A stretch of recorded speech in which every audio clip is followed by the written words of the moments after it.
김진의 돌직구쇼에 오신 여러분 반갑습니다. 김진입니다. 저는 오늘도 저희 돌직구쇼 오픈 스튜디오 앞에 나왔습니다. 오늘이 이재명 대표의 대표 취임 1주년이라고 합니다.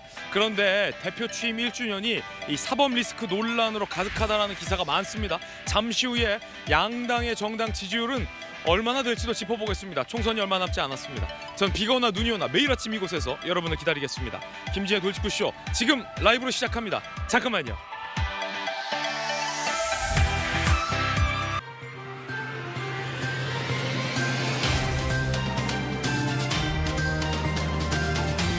신문 읽어주는 남자입니다. 이재명 대표 본인의 사법 리스크 플러스 측근들, 박찬대 최고위원 등등도 이른바 사법 방해 관련된 의혹으로 검찰 조사를 앞두고 있습니다. 그 가운데 오늘 취임 1주년을 맞았습니다.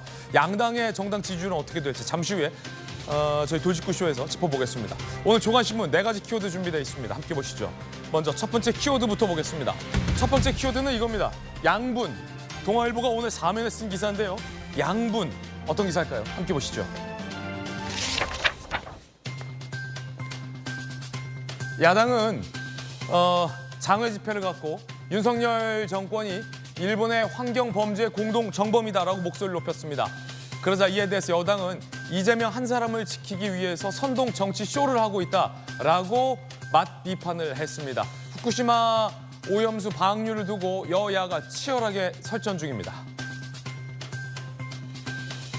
그 가운데 여권에서는 만약에 윤석열 정부가 공동정범이라면 오리지널 공범은 문재인 정권이다. 이런 얘기도 나옵니다. 잠시 후에 이야기 나눠보겠습니다. 이어서 다음 키워드입니다. 두 번째 키워드는 뭘까요? 이념. 한국일보 5면 기사 함께 보시죠. 정일성 공원이 광주에서 건립하겠다고 해서 지난주 내내 논란이었죠. 그런데 육군 사관학교에서 홍범도 흉상의 이전을 추진해서 논란이 되고 있습니다. 홍범도 장군은 북한과 중국과 관련도 없는데 육사가 너무 오버하는 거 아니냐라는 여권 내부의 비판도 강합니다. 어찌된 일인지 잠시 후에 이야기 나눠보겠습니다. 이어서 다음 키워드입니다.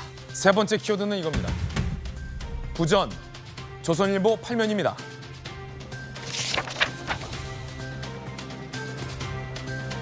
대법원장 후보자 이균용 후보자가 법원 기능이 부전, 온전하지 않다, 아니불, 온전할 전, 엉망인 채로 후대에 남겨서는 안 된다라고 목소리를 높였습니다. 대법원장 후보자의 사법 철학은 확실한 것 같습니다. 재판 지체도 국민의 불만을 폭발하기 직전이다라고 비판했고 누가 열심히 하는지 보겠다라고도 밝혔습니다. 특히나 최근 논란이 됐었던 정치 편향 판사가 형사사건에 안 맞는다라는 것도 소신을 밝혔습니다. 이어서 다음 키워드입니다. 네 번째 키워드는 물가. 한겨레신문 6면입니다. 물가 여전히 높다는 파월. 한국도 다시 3%대 올라갈 듯하다.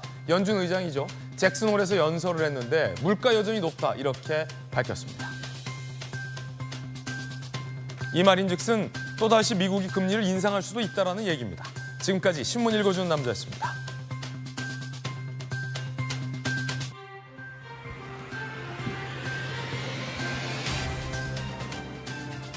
비 내리는 월요일 아침입니다. 오늘 함께 하신 분들 소개해드리죠.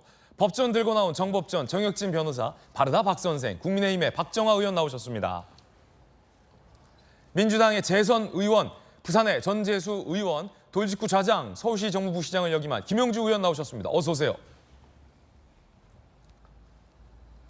이재명 대표가 김성태 전 회장에게 조폭이라고 썼다가 지웠습니다. 논란입니다. 왜 지웠냐 물어보니까 이 대표 측근의 답변은 무엇이었을까요? 퀴즈입니다. 잠시 후에 정답 공개하죠. 첫 번째 이야기 지금 시작합니다. 취임 1년이에요. 오늘 이재명 대표가. 성적표는 과연 몇 점일까? 김성태를 보는 눈. 이 두 가지 이야기 준비되어 있습니다. 돌직구쇼를 지금 시청하고 계신 우리 국민 여러분께서는 취임 1년을 맞은 오늘자로 취임 1년을 맞은 이재명 대표의 성적표 몇 점을 주시겠습니까? 10점 만점에 몇 점? 수미 안가의 몇? A, B, C, D에 몇을 주시겠습니까? 궁금합니다. 어쨌든 오늘 취임 1주년을 맞았습니다. 당 내에서도 엇갈린 평가 나옵니다. 비명계에서는 사법 리스크 때문에 1년 동안 뭘 했냐? 하나도 못했다. 능력이 모자라다라고 평가를 했습니다. 비명계에서는 좀 모자르다. 민주당 지도부 반대 입장. 당 지지율도 박스권이다. 이 정도면 선방했다. 이 대표 수사 때문이 아닌 우리 당의 대처 능력 부족 때문이다. 라고 밝혔습니다. 이재명 대표는 문제없다. 라는 평가도 나왔습니다. 취임 1주년, 당대표 취임 1주년, 사법 리스크로 이재명 대표의 지난 1년은 논란이 많았습니다. 여야의 평가 짤막하게 들어보죠. 몇 점 주시겠습니까? 10점 만점에. 성적표. 평가하기가 좀 애매한 것 같아요.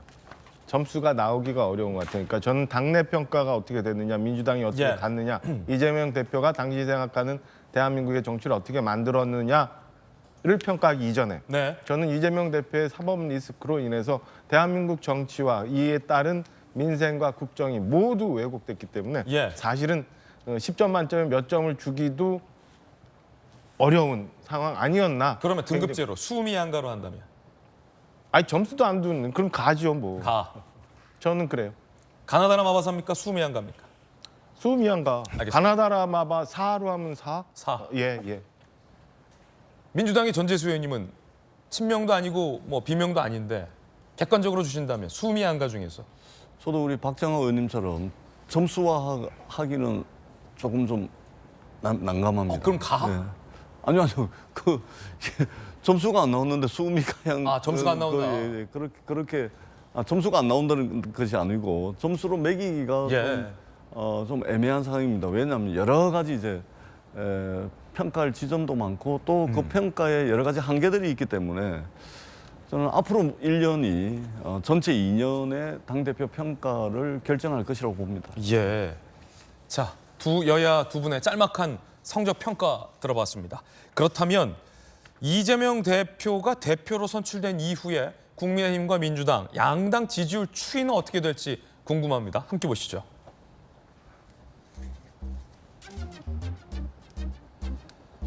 자, 단편적으로 보면 이재명 당대표 선출 이후 민주당은 떨어졌고 국민의힘은 큰 폭으로 올랐다가 떨어졌지만 34대 32, 약보합세 뭐 이 정도로 보면 되겠군요.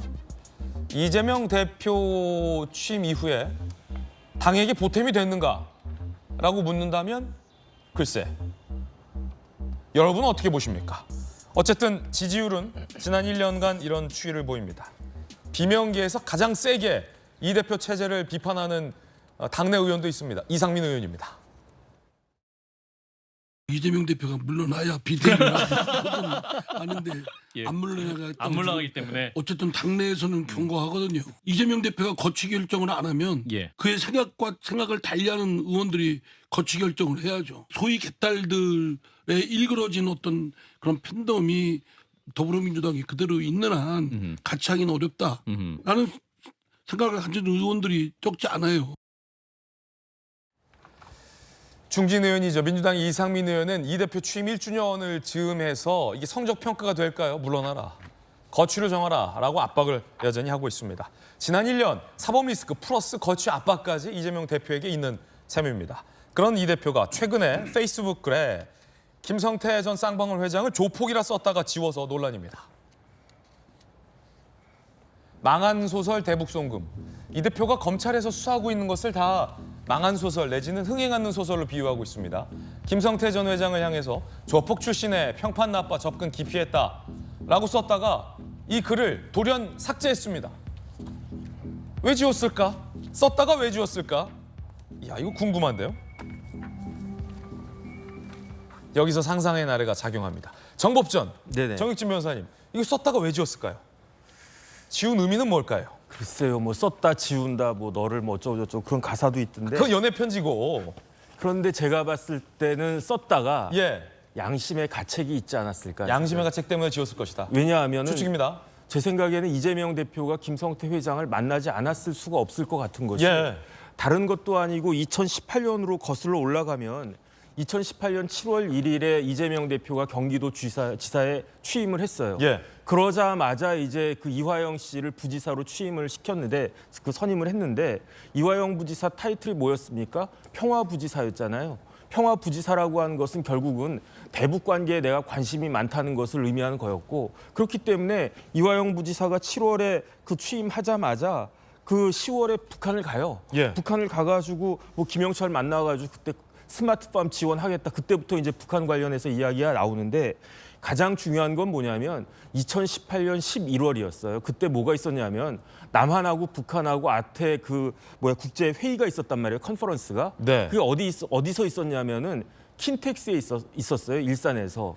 근데 그때 경기도 지사인 이재명 지사가 그 킨텍스 그 컨퍼런스에 와가지고 그 이야기를 연설을 했어요. 그 환영사 같은 것들을. 예. 그런데 그때 누가 있었냐면은 그 이화영 부지사가 안부수를 김성태한테 그때 처음 소개시켜 주거든요. 그러면은 그때 그 킨텍스 그 자리에 이화영, 안부수, 김성태 그리고 이재명 지사가 있었다는 이야기인데 그런데 이 그 컨퍼런스가 경기도에서 주관한 것이긴 했지만은 돈을 5억 중에 2억을 쌍방울에서 냈단 말이에요. 쌍방울에서 냈어요. 그렇다라고 하면 제가 봤을 때 상식적으로 네. 이화영 부지사 입장에서는 이 컨퍼런스를 하는데 큰 기여를 한 김성태 회장을 지금 마침 참석하고 있는 이재명 지사한테 소개를 시켜주지 않았겠습니까? 예. 제가 봤을 때 그때 소개시켜줬을 것 같거든요. 물론 뭐 지사가 바빠서 못 봤을 수도 있어요. 못 봤을 수도 있는데 그 다음부터 이제 그 김성태 회장이 네. 경기도를 위해서 대북 관계에 관련해 가지고 뭐 스마트팜 500만 불도 지원하고 방북 비용 300만 불도 지원하고 굉장히 일을 열심히 한다고요. 그런데 이 대표가 지금 글에 썼다 지운 글에 보면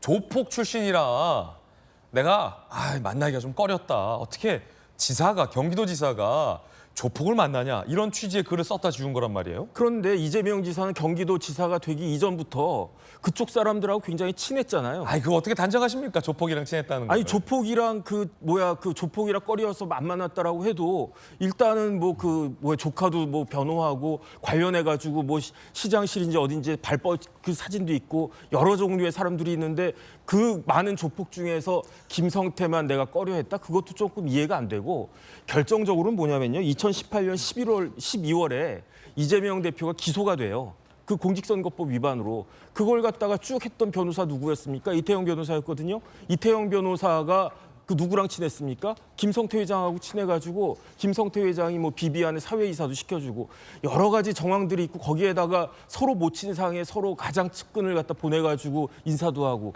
그런데 지금에 와가지고 지금이야 좀 껄끄럽겠죠. 지금이야 껄끄럽겠지만 그 당시 2018년, 19년, 20년 이 당시에도 김성태 회장을 이렇게 뭐 조폭 좀 만나기가 꺼려졌다 그 이유가 조폭이었다 이렇게까지 이야기하는 거는 좀 인간적으로도 너무 심한 이야기를 한 것이 아닌가 그런 생각이 듭니다. 최근 김성태 전 회장이 이재명 대표 등에게 인간적으로 너무한 거 아니냐라는 취지의 서운함을 표현한 적도 있습니다.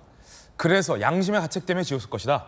정혁진 변호사님의 생각입니다. 김영주 의원님, 조폭 출신이라 만나기 꺼렸다. 그런데 분명 서로의 상가집에는 본인을 대신한 측근들이 가서 뭐 조문을 표하기도 했어요. 왜 썼다 지웠을까? 글쎄요. 그러니까 뭐 자기가 껄끄러우면 빚을 보내는 건가요? 실제로 보면은 어쨌든 빚을 보낸다는 건 자기를 대신한다는 건데. 예. 그러면 조폭이고 만나기 꺼린 사람하고 계속 사업을 한 이화영 전 부지사를 잘랐어야죠. 그러면 이화영을 잘랐어야 됐다. 네. 왜 이 부지사? 왜 자꾸 조폭에 노상강도랑 어울려? 이렇게. 그렇죠. 2019년 시점에서 충분히 자기가 그걸 인지할 수 있었다고 보여지는데 그렇다면 저 사람하고 사업한다는 게 경기도가 굉장히 나중에 갈수록 위험에 빠질 수 있다. 왜 몰랐습니까? 그것도 일종의 사실은 말하자면 방임이에요. 그러면 만약 그런 식으로 당시 얘기하면. 이재명 경기도지사는 본인이 위촉했던 이화영 평화부지사를 해촉할 수도 충분히 있었죠. 그렇죠. 왜 그런 조폭 출신의 평판 나쁜 사람하고 대북 사업을 합니까? 잘못하면 이거 우리가 굉장히 큰 어떤 위기에 처합니다. 특히 북한과의 관계라고 하는 건 굉장히 안보상으로도 문제가 있는 사업인데 예. 한편으로 보면 저 사람들이 왜 돈을 내겠습니까? 제가 만약에 도지사였다면 예. 공짜 돈이 어디 있습니까? 저 사람 공시에서 분명히 북한에 관심이 없고 우리 이용해서 자기 주식 띄우려고 하는 거 아닙니까? 불러다가 문제 제기를 했어야죠. 또 더 나아가서는 이해찬 총리에 대해서도 더 이상 쌍방울과의 관계 이거 안 될 것 같습니다. 이화영 통해서라도 부지사 통해서라도 정리해야 됩니다. 근데 문제는 다른 데 있는 거예요. 예. 자기를 변호했던 변호사들을 쌍방울의 사회이사로 앉히는 거 어떻게 얘기합니까? 재취업이 된 거. 예. 그거는 더 나쁜 거죠. 조폭보다. 조폭이 나쁜 줄 알면서 조폭을 이용해 먹으려고 했던 거 아닙니까? 어찌 보면은. 물론 뭐 지사 본인이 인지했는지 여부는 확언할 수 없겠습니다만. 그렇습니다. 그래서 사실은 서울시도 그렇고 경기도도 그렇고 자체 내부적인 실사팀이 있을 수 있어요. 예. 그거 잘못해가다가 이화영 부지사가 자기 개인적인 비리가 얽혔을 때 경기도에 미치는 악영향이 있을 수 있다. 경고를 줬어야죠. 이제 와가지고 벌써 3년, 4년 지나서 이제 와서 조폭이었다. 그것도 썼다가 지웠다가 이렇게 얘기한다는 것은 매우 비겁한 행동이다. 그렇게 생각합니다. 김영주 의원님의 돌직구였습니다. 조폭 출신이라 만나기 꺼렸다. 왜 썼다 지웠을까? 여러 패널들의 개인적인 견해 전해드리고 있습니다. 여러분들은 어떻게 생각하십니까? 최 측근은 뭐라고 답변했는지 궁금합니다. 최근 사법방해 의혹으로 검찰의 참고인 조사를 앞둔 박찬대 최고위원한테 기자들이 물었습니다. 그거 왜 조폭 출신이라고 썼다 지웠을지에 대한 답변 잠시 후에 한번 들어보시고요. 여당의 비판도 있군요. 함께 들어보시죠. 검찰 조사는 물론 당당히 판사에게 본인의 주장을 설파해서 영장 청구를 기각시킬 수도 있을 텐데 도대체 왜 판사를 만나려 하지 않는 것인지 이해할 수가 없습니다. 망한 소설이라도 결말은 있습니다. 지금 이재명 대표가 할 일은 망한 소설의 결말을 국민들께 빨리 알려드리는 일일 것입니다. 이재명 대표가 SNS에서 김성태는 조폭 출신의 평판이 나빠 만난 적도 만날 생각도 없어 접근을 기피했고 SNS에 쓰셨었는데 이 부분을 삭제를 하셨어요. 혹시 김 전 회장을 좀 자극하지 않으려는 의도인 건지 아니면 사실관계가 좀 틀린 부분이 있는 건지. 김성태를 깡패라고 직접적으로 국회에서 얘기한 사람은 한동훈 법무부 장관입니다. 한동훈 장관한테 물어봐야 되지 않을까 생각이 되고요. 이 약간 동문서답일 수도 있는데 이재명 대표가 왜 조폭 출신이라 안 만난다라는 글을 썼다 지웠냐고 기자들이 묻자 한동훈 장관에게 물어봐라. 박찬대 최고위원은 그렇게 얘기했습니다. 그 이유는 한동훈 장관이 깡패라고 하지 않았냐라는 건데 민주당의 이소영 의원이 최근 한동훈 장관에 대해서 그 질문의 취지나 상대의 취지를 잘 못 읽는다라고 비판했었잖아요. 그래서 한 장관이 내가 봐도 오다니야 이 사람아 라면서 맞받아친 적이 있었는데 박찬대 최고위원이야말로 좀 질문의 취지를 제대로 답변 안 해주신 것 같아요. 알면서도 안 해주신 것 같은데 측근도 몰랐던 걸까요? 왜 썼다 지웠는지? 아니, 답변하기가 곤란해서 그런 거지. 이건 생각해보면 뻔한 거 아니에요? 일반적인 당연한 얘기니까. 제가 늘 말씀드리지만 이재명 대표는 언젠가 민주당도 모른다고 할 거예요. 민주당이 입당한 적도 없다고 하실 거고. 그러니까 깡패라도 내가 필요하면 그냥 모른 척하고 쓰는 거고 내가 정말 불리해지면 조폭 깡패가 아닌 사람도 조폭 깡패가 되는 게 저는 이재명 대표의 지금의 상황이라고 봅니다. 그러니까 완전 솔직하게 좀 전에 우리 당 대변인이 얘기했던 것처럼 더 이상 이렇게 소모적인 논쟁, 소모적인 이 정쟁하지 말고 이제 결론 빨리 내고 진짜 좀 일 좀 했으면 하는 생각이 좀 들어요. 이제 솔직해졌으면 좋겠습니다. 예, 뻔하다. 박찬대 뻔하죠. 최고위원이 답 못한 이유는 뻔하다. 아니 조폭이라고 얘기하는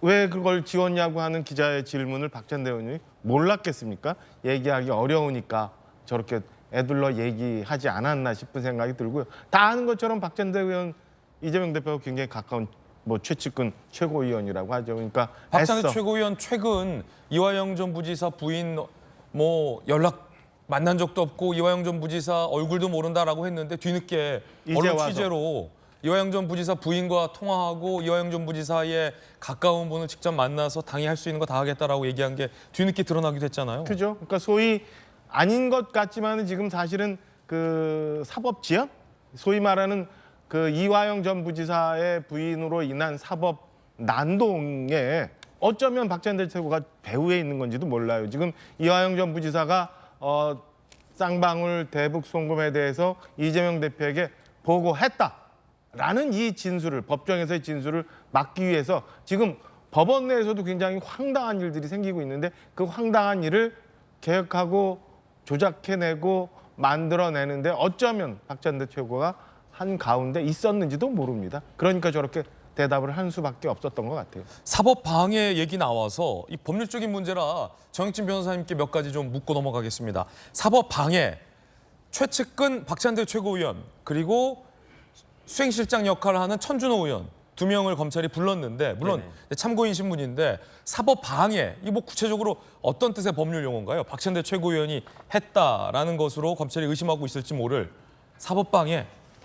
일단은 박찬대 최고는 말씀을 잘못했어요. 얼굴도 모른다고 그랬잖아요. 네네. 얼굴도 모른다라고 하면 모든 걸 다 모른다라는 뉘앙스인데 모모도라는 것은 그러니까 그때 목소리는 알았잖아요. 전화를 했으니까. 네. 그러니까 얼굴은 몰랐다라고 이야기를 했었어야 됐는데 조사도 잘못 쓴 것 같고 이때 사법방해라고 하는 것은요. 제가 봤을 때는 절차를 그 당사자의 의사에 반해서 이 절차를 지연시키는 게 검찰의 의도였습니까? 아니었거든요. 그렇다라고 하면 이 절차를 그 지연시키는 것이 피고인 이화영의 의도였습니까? 제가 봤을 때 그것도 아니었거든요. 그러면 이 재판이라고 하는 아주 엄중한 그런 절차를 당사자도 아닌 제3자의 이익을 위해서 제3자가 개입해가지고 이 절차를 지연시키려고 한 것이 아닌가. 여기에 대해서 의심이 든다라는 생각이 드는 거고요.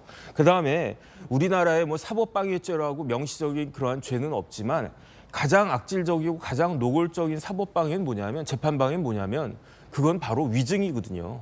그렇기 때문에 위증은 법정을 신성한 것으로 이제 보고 있기 때문에 그 선서하고 위증했을 경우에는 형사 처벌하지 않습니까? 예. 그렇기 때문에 그 우리나라에서 사법방해죄가 없는 게 아니에요. 위증죄가 있기 때문에. 그런데 다른 것도 아니고 지금 김용 가장 그 최측근 중에 하나인 그 김용 그 대변인 김용 부원장에 대해서도 위증죄가 있었다라고 하는 그런 이야기들이 막 나오니까 도대체 이재명 대표 관련한 여러 가지 재판 관련해서 왜 이렇게 상식적으로 통상적으로 일어날 수 없는 그러한 일들이 많이 벌어지고 있는지 여기에 대해서 굉장히 의아하고 참 한심하다는 그런 생각이 드는 거죠. 예, 박찬대 최고위원 같은 경우에는 이화영 전 부지사 측을 접촉했다라는 언론 보도에 대해서 처음에는 의혹을 부인하다가 박찬대 전 최고위원이 만난 이화영 전 부지사의 측근을 검찰이 압수수색하자 그 이후에 전화통화를 한 적이 있다라고 말을 바꿨다는 논란이 제기되기도 했었습니다. 이에 대해서 뭐 조폭 출신이다, 노상 강도라 더 세게 처벌해야 된다라는 이재명 대표의 김성태 전 회장에 대한 평가에 대해서 김 전 회장 본인은 어떤 느낌일까요? 어떤 소감일까요? 최근 재판에서 검찰이 물었습니다. 이 대표가 속옷 한 장 사입은 것밖에 없다고 하는데? 라고 묻자 저를 너무 이상한 사람 만들길래 인간적으로 실망을 많이 했다라고 김성태 전 회장은 실망감을 내비치기도 했었죠, 최근.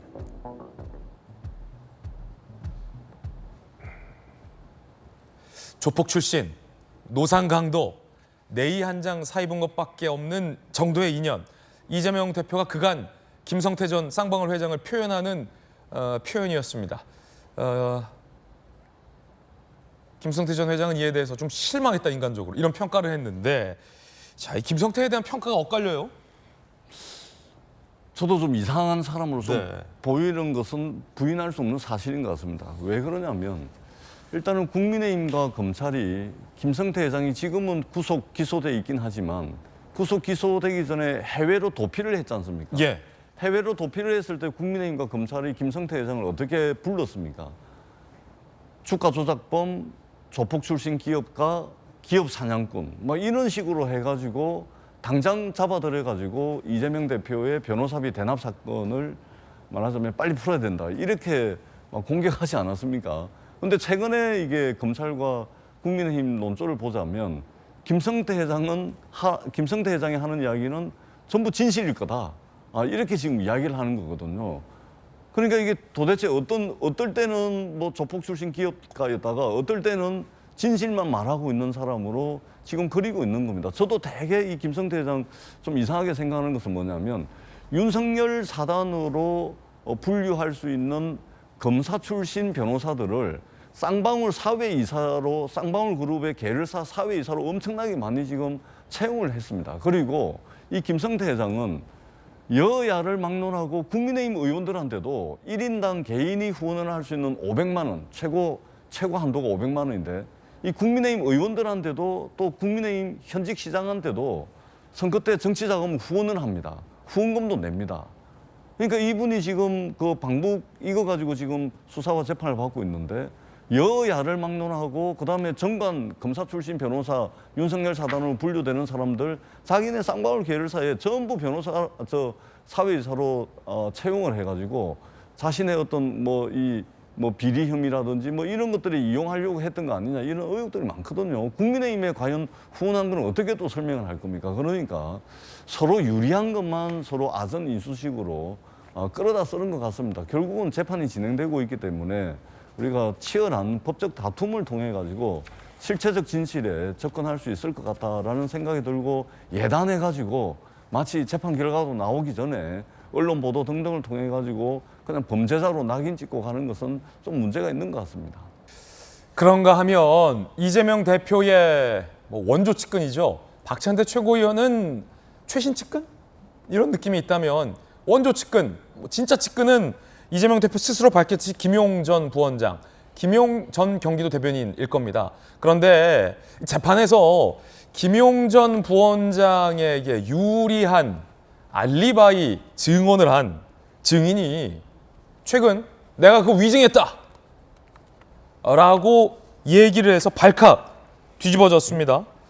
특히나 그 위증은 김용 전 부원장 측의 요구에 따라서 내가 위증했다 라고 밝혀서 논란이 더해지고 있습니다. 안 그래도 이화영 전 부지사 증언을 막으려는 사법방해가 있는 건 아니냐라는 의혹이 일고 있는데 이제는 여기에 더해져서 위증 의혹까지 더해진 셈입니다.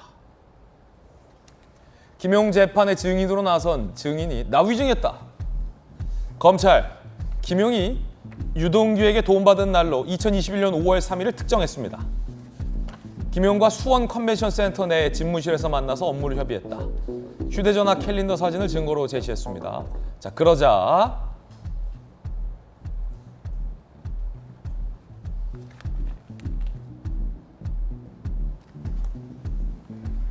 그때 당시에 김용 전 부원장의 알리바이를 댔던 이 A씨가 김용 측 요구에 따라서 나 그때 위증했다. 캘린더 사진도 위조다 라고 진술을 했습니다. 이렇게 되면 검찰 수사를 방해한 셈이 되죠. 검찰은 위증교사 혐의로 김용 측 변호사를 압수수색했습니다. 김용주 의원님, 네. 이게 말이죠. 김용 측 요구에 따라서 이 증인이 캘린더도 조작을 하고 그 조작된 증거와 위증 때문에 검찰이 날짜를 잘못 특정했다면 이거 중대한 수사 방해가 될 수도 있는 사안 아닙니까? 네. 실제로 보면 그 알리바이 싸움을 소위 말하는 2021년 5월 3일 날 김용 입장에서는 안 받았다는 어떤 알리바이를 입증해야 되지 않습니까? 예. 그런데 이번 사건은 빼도 박도 못하게 받았다는 쪽으로 더 강하게 의심할 수밖에 없게 됐어. 왜 위정 교사를 했냐? 안 받았으면 왜 그런 일을 했냐? 즉 실제 내용으로 보니까 사실은 한 사람을 설득해가지고 꼬셔가지고 수원에서 일을 하고 있었다. 그런데 실제로 검찰이 밝힌 것은 그 시간대에 성남에 있었다는 거 아닙니까? 예. 그다음에 그 사람이 어떤 밝힌 핸드폰도 없어요.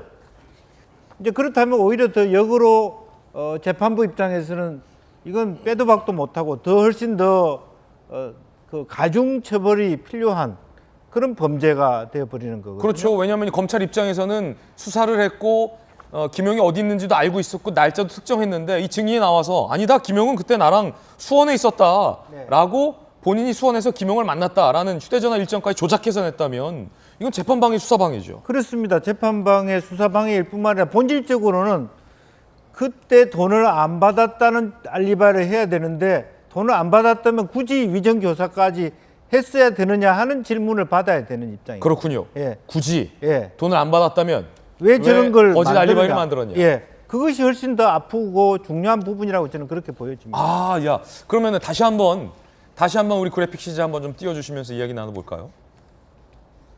함께 보시죠. 자, 이 A씨라는 분이 검찰이 돈 받았지라고 특정한 그 날짜에 아니다. 김용 부원장은 나랑 수원에 있었다라고 유리한 알리바이를 댔는데 이게 지금 위증이라는 거예요. 그리고 증거입니다 하고 냈던 캘린더 사진도 가짜다라고 최근 검찰에 실토했다는 건데 왜 그랬을까? 왜 위증했을까? 김용은 왜 위증을 요구했을까? 이분의 주장이 사실이라면. 저 아주 중요한 대목이에요.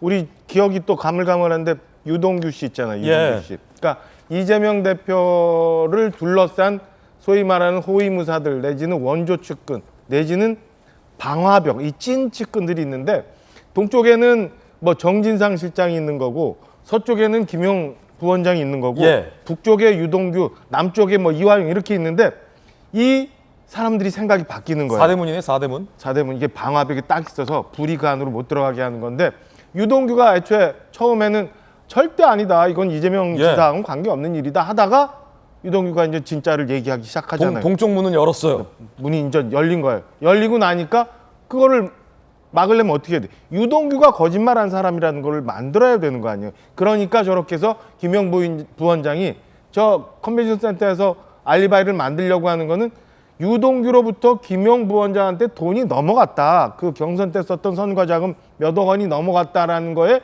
일부 1억 원이거든. 근데 우리 재판장 옛날에 얘기하던 거 기억나잖아요. 뭐 쇼핑백을 옆에 들고 뭐 어떻게 했다는. 그거를 거짓말이라고 하려고 하다 보니까 저는 그 위조를 해서 증거를 위조해서 아니라고 하는 얘기가 나오는 거예요. 좀 전에 우리가 얘기했던 이화영 부지사의 방화벽이 또 무너지잖아요. 서쪽 문 열리고 있다. 동쪽 서쪽 좀 열려버리니까 이화영 부지사도 저 진술이 거짓말이다라고 얘기하기 위해서 김성태가 조폭이고 뭐가 어떻게 되고 잘못된 거짓말쟁이다고 얘기를 하는 거예요. 그러니까 지금 이 벽도 무너지고 저 벽도 무너지려고 하니까 그걸 막으려고 막 위증마저도 그리고 사법방해마저도 했던 건데 그게 무너지기 시작한 겁니다. 그래서 저는 저게 위증이고 내가 거짓으로 증언을 했다라는 얘기가 나오면서부터 저는 이재명 대표의 굉장히 많은 부분이 무너져서 이제 불 앞에 홀로 서게 되는 상황으로 오게 됐다라고 보여집니다. 이게 지금 중앙지검에서 수사하고 있는 거죠. 김용 전 부원장이. 김용 전 부원장의 요구로 증인이 위증을 했다라는 의혹이 불거졌습니다. 자, 이에 대해서 김용 전 부원장 입장도 나와 있습니다. 김용 전 부원장은 일단은 부인했어요. 위증 요청 사실무근이다. 이재명 구속영장 위한 비열한 술책이다. 김용 전 부원장 입장문입니다. 그러자 중앙지검 명백한 혐의 확인해서 수사했다. 국기문란 범죄 우는 유감이다. 라고 맞받아쳤습니다. 정혁진 변호사님. 네네. 그 위증을 했다라는 A씨가 최근 검찰에서 사실은 저 위증했어요. 김용 부원장의 요구였어요. 라는 진술까지 검찰이 지금 확보한 상황이잖아요. 네네. 김용이 요구했는지 아닌지는 좋아요. 김용 전 부원장 입장대로 하지금 미지수라고 칩시다. 하지만 이 A씨가 거짓말한 거는 명백히 밝혀져 있어요. 네네. 왜냐하면 검찰이 A씨가 나랑 김용은 수원에 있었어요. 라고 했던 그 거짓말이 가짜라는 증거를 이미 검찰이 갖고 있었다는 거예요. 네네. 그때 김용은 딴 데 있었는데 무슨 소리야. 그렇죠? 그렇다면 이제는 이 거짓말, 위증을 누가 시켰는지 이 부분이 지금 논란이군요. 일단은 수사는 방해해도 돼요. 왜냐하면 수사기관에서는 거짓말해도 돼요. 왜냐하면 이거는 선서한 게 아니니까. 네. 하지만 재판은 방해하면 위증죄라고 제가 말씀드리지 않았습니까? 아니 잡범도 아니고 고위 공직자 출신의 제1당의 고위 당직자 출신이 위증을 한다라고 하는 것은 말이 안 되는 거 아니겠습니까? 위증이라고 하는 건 뭐가 왜 안 좋냐면요.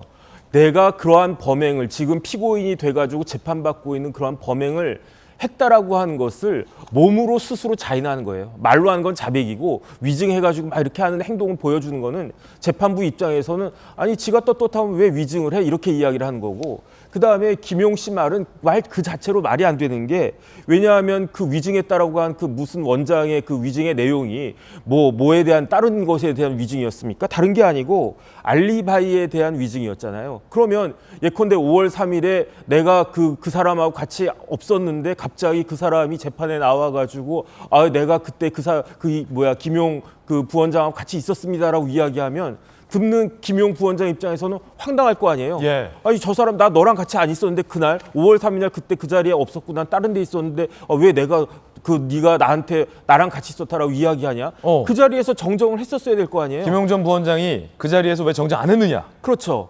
예컨대 오늘이 8월 뭐 20 며칠이잖아요. 오늘 이 시간에 김진 앵커하고 저 여기 있었잖아요. 예. 그런데 갑자기 어떤 사람이 나타나가지고 김진 앵커가 저기 무슨 호텔에 있었다라고 이야기를 하면 그러면 김진 앵커가 듣다가 황당해가지고 그거 아니지 않냐 이렇게 이야기했어야 되잖아요. 예. 그때는 꿀먹은 벙어리처럼 가만히 있어놓고 지금에 와가지고 나는 위증 요청한 적이 없었다. 그 다음에 위증이 없었다라고 주장한 게 아니고 위증의 요청이 없었다라고 주장을 하는 거니까 아하. 결국은 거짓말은 인정을 갖다가 하는 거고요. 김용전 부원장 측 입장을 다시 한번 좀 띄워볼까요?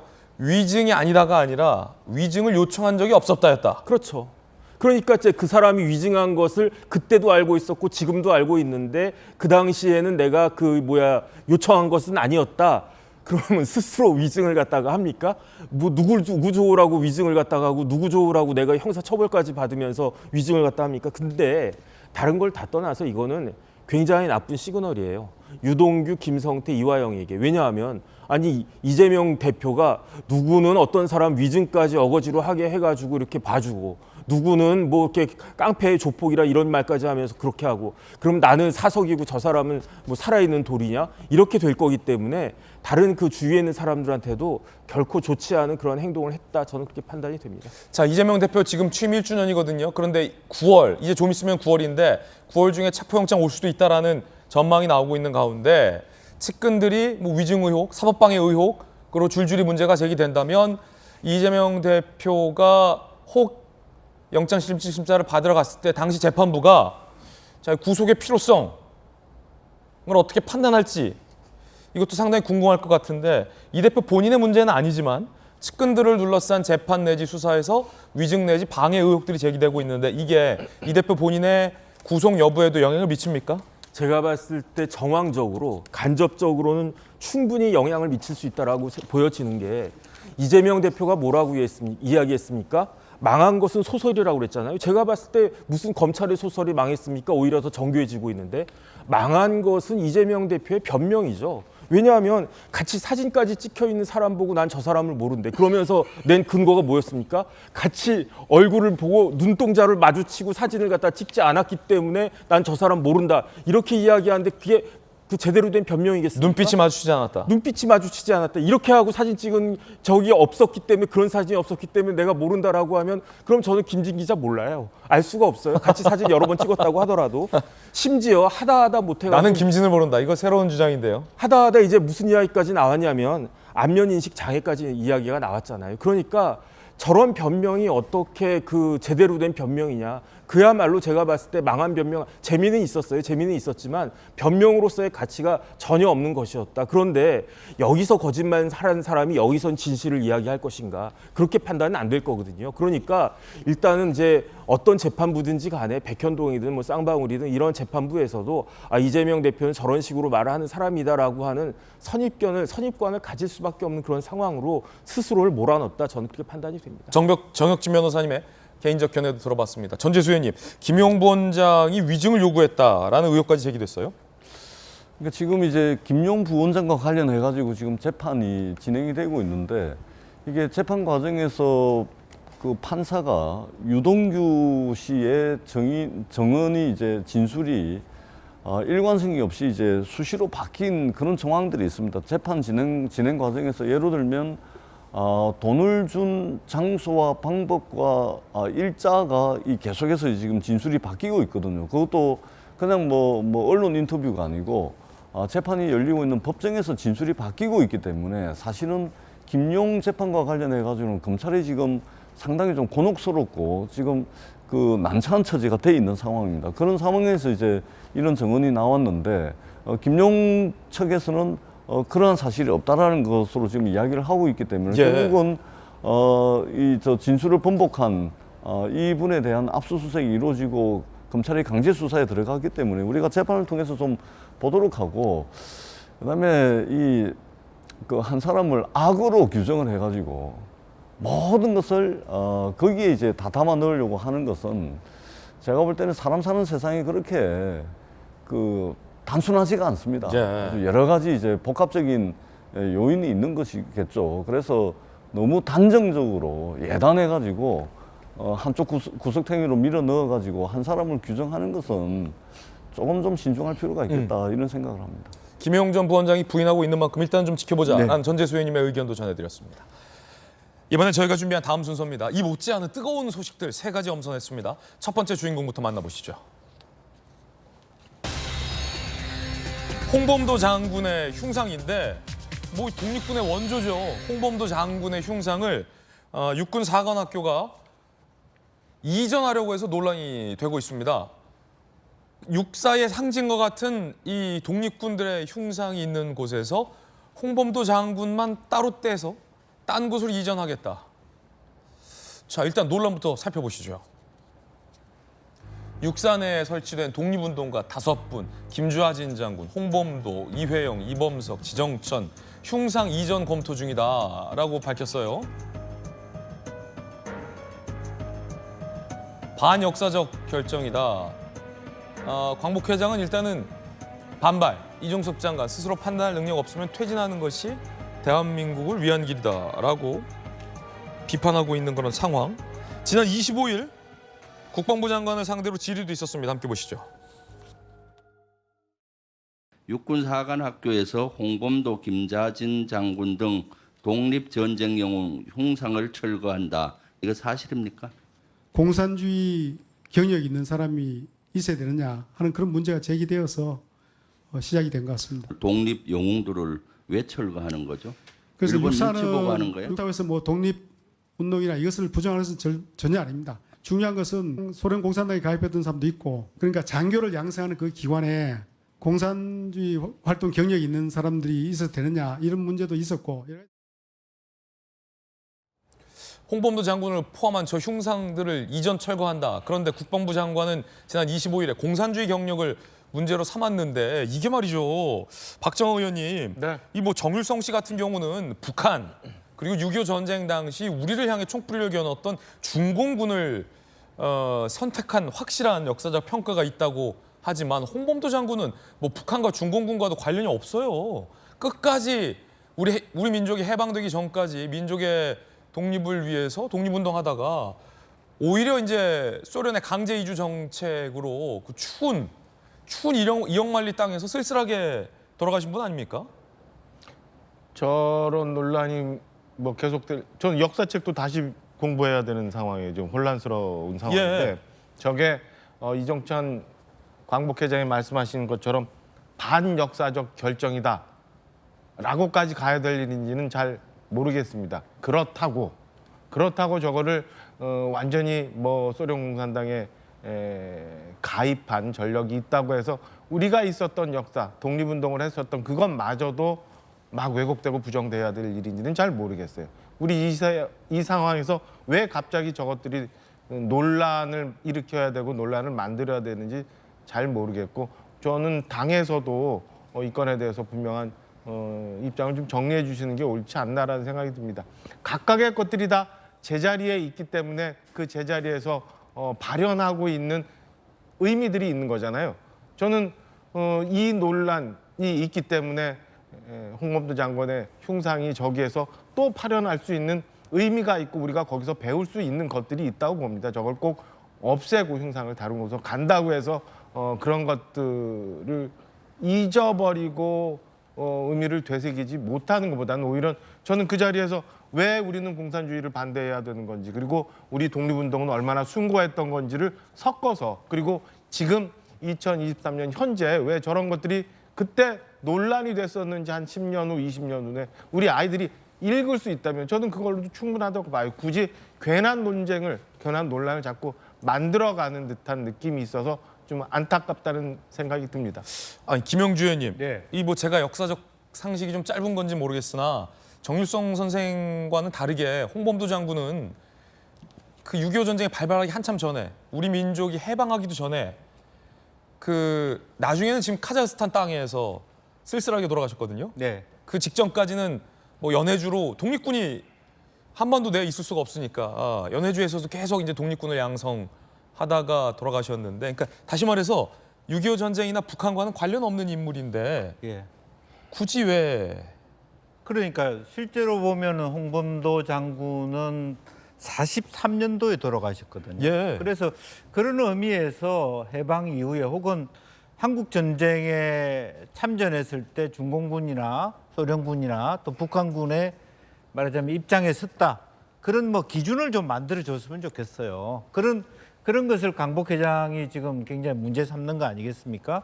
실제로 보면 그래서 실제로 43년에 돌아가셨고 홍범도 장군은 벽오동 전투 또 저기 봉오동 전투 그다음에 그 여러 가지 고려 혁명 군관학교 우리로 보면 육군사관학교의 식민지 시대의 전신을 소위 바이카로 근처인 이르쿠츠크에서 만드신 분이거든요. 네. 어떻게 보면 육군사관학교를 지금 이제 이종섭 장관 얘기처럼 한다 그러면 전체 역사를 그야말로 45년, 48년 혹은 53년 이후로 봐야 된다는데 실제로 우리 헌법상 1919년의 우리 어떤 식민지 운동의 역사를 계승한다고 봤을 때 식민지 그 시대의 식민지 해방을 위해서 우리 군관 양성학교 그걸 1921년도에 만들었던 분이거든요. 그렇기 때문에 육군사관학교도 어찌 보면 1920년대의 그런 활동을 개성할 필요가 있다.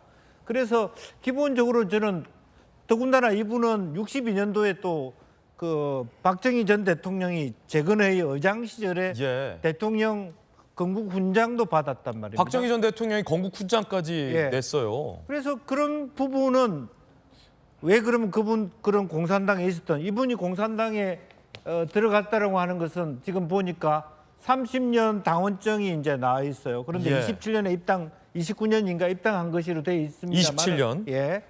그럼에도 불구하고 그 당시에 그분들의 그 고민들은 아마 민족 해방 운동에 필요하다고 생각했기 때문에. 예. 근데 문제가 되는 건 그 당시에 적군과 백군의 싸움 속에서 백군을 죽일 때 그 중에 일부 우리 민족도 포함되어 있다. 이런 부분들이 아마 논의가 되는 것 같습니다. 이제 그런 의미에서 보훈처나 이런 쪽에서도 이 실제로 역사를 개성하는 데 있어서 일정한 가이드라인을 줄 필요가 있다.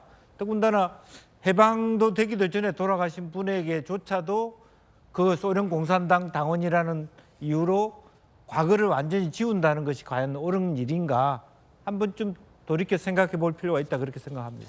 말씀해 주신 것처럼 박정희 전 대통령이 1962년 건국훈장 대통령 장에 추서하기도 했었던 홍범도 장군입니다. 만약에 지금 뭐 잠시 소련 볼셰비키당 입당이 그렇게 크게 문제가 된다면 일이 복잡해져요. 국방부 내에도 홍범도 장군 흉상이 있고요. 우리 해군 잠수함 중에도 홍범도 함이 있습니다. 이건 어떡할 겁니까? 홍범도 장군 흉상, 육사 외에 국방부 합참 공동청사 앞에도 있고요. 해군에도 잠수함이 홍범도함이 있어요. 군 관계자. 향후 홍 장군에 대한 재평가 과정 거쳐 필요할 경우 추가 논의 가능성. 야, 지금 이게 말이죠. 정혁진 변호사님, 네네. 여권 내에서도 뭐 여야의 이슈가 아닌 것 같아요. 이건 육사가 왜 이러는지는 잘 모르겠어요. 이거는 정유성 건이랑은 좀 다른 논의 같은데. 이게 왜 그러냐면요. 예. 공산주의는 시대적 배경에 따라서 구분해서 봐야 돼요. 일제시대 때는 항일의 아주 강력한 이념적 배경이 되기도 했어요. 하지만 해방이 된 이후의 공산주의는 일제시대 때 공산주의하고는 완전히 다르게 평가를 해야 됩니다. 그렇죠. 왜냐하면 첫 번째로 공산주의로 인해서 우리나라가 분단이 됐어요. 왜냐하면 1948년 5월 10일에 총선거가 있었는데 그때 재헌의회 구성되지 않았습니까? 원래 재헌의회의 그 정원은 300명이었어요. 300명이었는데 막상 뽑힌 사람은 198명밖에 안 돼요. 왜 그러냐면 100석은 북한인데 북한에서는 선거가 이루어지지 못했기 때문에 그다음에 2석은 제주도에서 이제 4.3이 있었기 때문에 그래서 결국은 198석이었다. 그러니까 결국은 공산주의자들이 자기의 이념에도 불구하고 이건 우리나라가 분단되면 안 된다라고 했으면은 그때 이제 총선에 합류를 했었으면은 물론 이제 꿈 같은 이야기였긴 했지만 그러면 우리나라가 분단되지 않았을 수도 있고 가장 큰 공산주의자들의 그 반민족적 행위는 뭐였냐면은 6.25 동족 상잔이었잖아요. 그걸로 인해서 얼마나 많은 사람들이 죽었습니까? 36년 동안의 일제시대 때 그 피폐했던 그런 나라에 전쟁까지 일으켜가지고 완전히 우리나라를 초토화 만들지 않았습니까? 그렇기 때문에 그러한 반민족적인 전쟁에 가담했던 사람들에 대해서는 우리가 더 이상 그 그 자비나 이런 것들을 보여서는 안 되는데 그 이전에 그 항일의 수단으로서 공산주의를 그 받아들였던 분들에 대해서는 달리 평가를 해야 되는 거죠. 예. 그 정일성 같은 사람은 1.4 때 중국 그 의용군으로 중공군으로 내려왔던 사람이에요. 그런 사람하고 홍범도 장군하고 같은 레벨에서 같은 위치에서 비교한다? 이건 말이 안 된다고 저는 생각합니다. 그럼 육사가 왜 그랬을까요? 생각이 짧았을 수도 있지 않을까. 이종석 국방부 장관도 아까 비슷한 얘기했는데. 그러니까 이제 이런 부분들에 대해서 사실 더 스터디가 있었어야 되고 예. 더 리서치가 있었어야 됐는데 좀 너무 이제 좀 과하게 나간 것이 아닌가 저는 개인적으로 그런 생각을 합니다. 홍범도 장군 같은 경우는 일제 치하 당시에 일본군과 치열하게 싸웠습니다. 그래서 봉오동 전투 그리고 청산리 전투의 승리에도 기여했던 인물이고 당시에 홍범도 장군이 만들었던 대한독립군의 총사령관 역할을 했었던 우리 독립군의 수장이자 리더였습니다. 그러니까 여당 내부에서도 좀 의아하다는 반응이 나오고 있는 이유긴 한데 전대수 의원님은 왜 이종섭 장관이나 지금 육사에서 이런 해프닝이 벌어졌다고 보세요? 그러니까 이게 단순한 해프닝이면 예. 이게 뭐 이렇게 비판하지 않을 겁니다.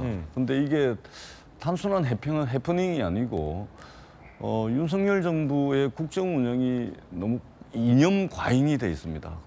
이념 과잉이 돼 있는 게 지금 외교도 이제 그 한미일, 북중러 이런 식의 신냉전 시대로 지금 이념 중심에 그 이제 집권 여당에서는 이게 가치 외교로 하지만 사실 그 내용은 이념을 앞세운 말하자면 냉전 시대로 돌아가는 거 아니겠습니까? 네. 그리고 국내 정치만 하더라도 8.15 경축사에서 대통령께서 반국가 세력 또 공산 전체주의 세력 뭐 이런 말씀을 하시고 난 뒤에 지금 이 홍범도 장군을 비롯해 가지고 정율성 씨 뭐 쭉 다 나오고 있는 겁니다. 그러니까 이게 단순한 해프닝이 아니고 국정 운영의 기조가 과잉 이념화돼 있다라고밖에 말씀을 드리지 않을 수가 없습니다. 우리가 이게 나라의 이런 조상들이 나라의 독립, 나라를 되찾고자 하기 위해서 독립운동을 했는데 그중에 이분들은 무장투쟁을 하신 분들이죠. 이분들에게 있어서 나라를 되찾는 데 있어서 좌익이 어디 있고 우익이 어디 있었습니까? 나라의 독립에 도움이 되면 좌익이든 우익이든 가리지 않았던 겁니다.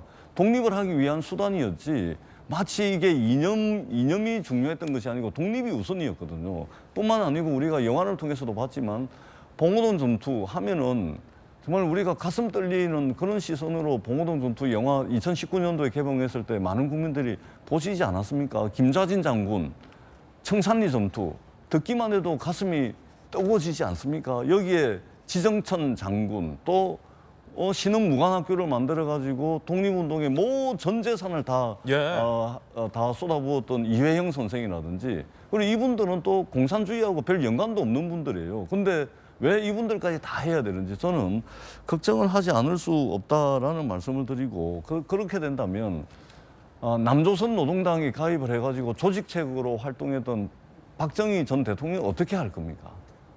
저는 이렇게 조금만 생각하면 당장 그 논리적으로 앞뒤가 맞지 않는 그런 일일 것이다라고 판단은 충분히 가능한데 이렇게 무리하게 쓸데없는 논쟁을 불러일으키고 하는 것은 결국은 국정 운영 기조가 과잉 이념화되어 있다라고밖에 볼 수가 없는 것이고 정말 걱정스럽고 우려스럽다라는 말씀을 드리지 않을 수가 없습니다. 예, 야당의 비판까지 전해드리고 있습니다. 이게 만약에 사실은 정부 여당 내에서도 비판적인 얘기가 나오고 있는 만큼 이 육사와 국방부 장관이 만약에 잘못 판단했다면 이게 정부 여권으로도 지금 비판이 튈 수 있기 때문에 빨리 누군가 잘못된 판단이라면 선을 끊어줘야 될 필요도 있다는 얘기가 여권에서 나오거든요. 좀 지켜보겠습니다. 뜨거운 소식 함께하고 있고요. 두 번째 주인공 만나보시죠. 두 번째는 정율성입니다. 자, 홍범도 장군은 홍범도 장군이고 정율성은 정율성입니다. 당연한 얘기인데 한 논문에 따르면 이 정율성이 북한이 우리 서울을 함락했을 때 6.25 전쟁 당시 중공군과 함께 서울에 내려와서 정율성이 우리 문화재도 약탈했다라는 기록이 논문에 드러났습니다. 정율성의 아내가 나중에 반환하기도 했다라는데 이게 뭐 단순히 그냥 북한군과 중공군을 위한 노래만 쓴 게 아니라 서울 함락 때 따라와서 약탈까지 했다면 이 정율성에 대한 평가는 뭐 더 확고해지는데요. 함께 보시죠. 정일성 51년 1사후퇴 때 조선 궁정악보 등 조선 왕실 관련 유물을 약탈했다. 정일성 사망 후 96년에 아내가 한국 정부에 반환했다. 중공군과 서울 내려와서 약탈했다. 아하. 박정호 의원님. 네. 아니 이게 이 정일성 씨는 그냥 단순히 뭐 그때 당시 시대적 아픔, 지식인과 뭐 독립군이 공산주의로 갈 수밖에 없었던 아픔과는 거리가 멀고 적극적으로 가담을 했고 끝까지 귀화하지 않았고 심지어 1사후퇴 때 그 얼마나 우리 민족에게 아픔이에요 1사후퇴가. 아니 그러니까 이런 그때 따라와서 약탈했다? 그러니까 말도 안 되는 거고 이런 것 때문에 사실은 앞서 있었던 논란이 좀 그 얘기가 되고 있는 건데요. 제가 볼 때는 쉽게 생각해 보자고요. 우리 6.25 때 우리 민족 모두가 그리고 우리의 그 수많은 인명들이 살생을 당하고 전 세계에서 우리나라를 구하기 위해서 와서 수만 명이 또 여기서 목숨을 바치는 일이 있었는데 그 북한군과 중공군의 응원을 위해서 노래를 만들고 거기서 그 사람들을 북돋았던 그런 사람을 기리는 작업을 한다는 거니까 우리가 얼마나 황망한 일이 생긴 거예요. 여기에 계속돼서 이걸 가지고 북한을 뭐 일부 찬양하기도 하고 중공의 당시의 일에 대해서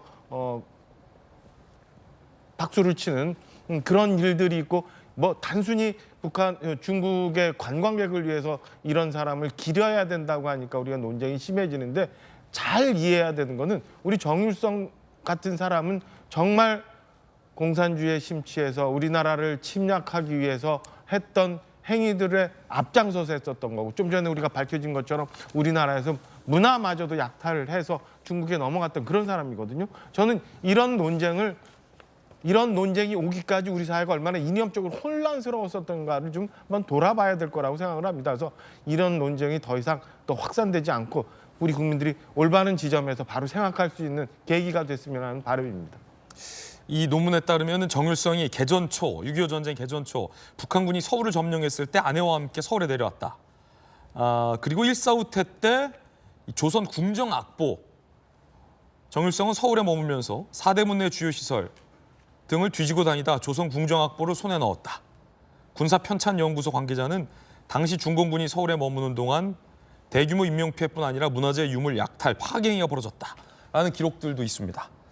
물론 이제 김영주 의원님, 한 역사적 인물에 대해서 공과 가를 다 보는 것은 중요하고 그런 의미에서 뭐 기념사업회 정도에서 공과 과에 대해서 뭐 여러 가지 세레모니 하는 건 좋은데 참 이 세금이 들어가는 문제라 좀 논란이 크게 되는 것 같아요. 우선 근원적으로는 아마 1996년에 중국이 갖고 있던 그런 그 우리나라의 전통적인 중요한 문화재를 그 정일성의 아내가 돌려줍니다. 막 그런 부분에 있어서 아마 이제 답을 하는 차원에서 아마 문재인 대통령께서 그와 같은 부분을 뭐 시진핑 주석을 만나면서 우리도 정일성이 있고 또 뭐 여러 가지 얘기를 했는지 모르지만 우선 1차적으로 저는 그 문재인 대통령의 판단의 오류 짚지 않을 수가 없습니다. 당시. 예. 그러니까 물론 외교라고 하는 관점에서 한중 간에 왜냐하면 부인이 중국인이었고 또 그런 어떤 문화예술인이었기 때문에 그런 얘기를 할 수 있지만 그 이야기는 할 수 있어요. 언론 그러니까 말을 통해서. 그러나 문 대통령께서 직접 우리나라 보훈처에다가 저분을 갖다가 이제 국가 유공자를 올리려 했다든지 또 혹은 본인이 지시를 하지 않더라도 밑에 사람이 그런 추진을 함으로 인해서 아마 광주에 그것이 하나 영향을 끼쳤다.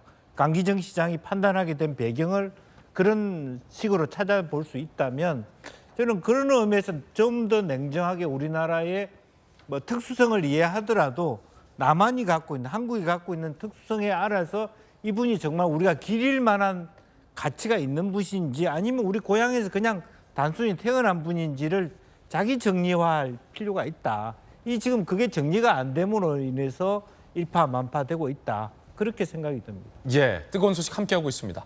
이번엔 세 번째 주인공 만나보시죠. 김현숙 여가부 장관이 여가위 국회 회의에 불참을 했는데 국회에서 숨바꼭질 해프닝이 있었다라는 논란이 있습니다. 숨바꼭질이요? 영상으로 보시죠.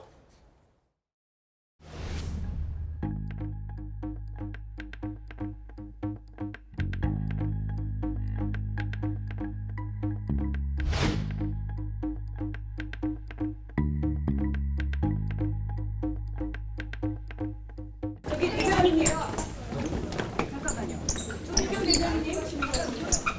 조민경 대변인님, 도망가지 말고 오세요. 오세요. 빨리 오세요. 어디 여가부장관 어디 있어요? 국회 어디 있어요? 갑시다. 장관 어디 있는지 보러 갑시다. 장관 어디 있어요? 만나러 갑시다. 아니 지금 어디 화장실로 도망가요? 야 진짜 심하다 조민경. 조민경 보장 대변인 그러면 안 돼요. 그러면 안 되고 갑시다. 같이 갑시다. 이러지 마십시오. 보고 말씀드려요. 이러지 마십시오. 장관 어디 계시냐고요? 아니 여기까지 왔으면 우리가 장관은 어디 있었던 걸까요? 궁금한데 김현숙 장관은 여야 합의가 되면 참석하겠다라고 밝혔습니다만 대변인은 화장실에, 야당 의원들은 장관을 찾기 위해 대변인을 쫓아 화장실로 쫓아가는 숨바꼭질까지 해프닝이 나왔습니다. 그 혹시 전재수 의원님, 예. 김현숙 장관 어디 있습니까? 국회에서. 저도 잘 모르겠습니다. 몰라요? 박정호 의원님, 당시 김현숙 장관 어디 있었습니까? 저도 못 봤습니다. 대변인은 와 있는 거 보면 장관도 국회에 있는 것 같은데 통상 왜냐하면 여가위가 있었잖아요. 그렇죠. 예. 물론 이제 여야가 합의가 안 됐습니다만 언제든지 합의될 수도 있는 사안이니까 장관은 어디 계셨던 걸까요? 그러니까 아마 국회 공간이 많거든요. 국회에 공간이 많다. 공간이 많습니다. 예. 공간에 아마 어딘가에 계시지 않았을까 이렇게 생각을 하는데 좀 이게 그래도